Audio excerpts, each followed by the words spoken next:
За нэг асуудлыг мэдхийн хувьд яг үүндээ бол Монгол улсын дээд шүүгч чинь 7 сар гэж амраад 10 сард орж байгаа шүү дээ. Олон жил ингэж явж байгаа. Ерөөсө буруу биш.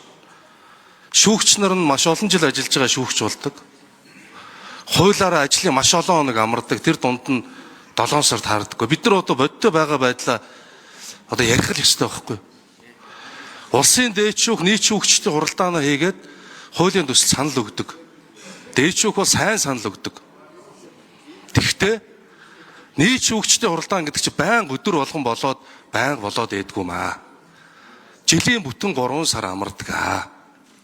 Харин дээд шүүхээс бол ямар санал тавиад байгаа вэ гэхээр бид нар улсын хурлаар хэлцэж байгаа хууль тогтоомжуудад өөрсдөө саналаа заримдаа эсрэг байр суурьтай юм уу байвал бид нар улсын хурлын чуулганд уншиж сонсгодог байдлаар та нар өөрчлөх боломж олцоо байна уу гэдэг асуудал тавьдаг.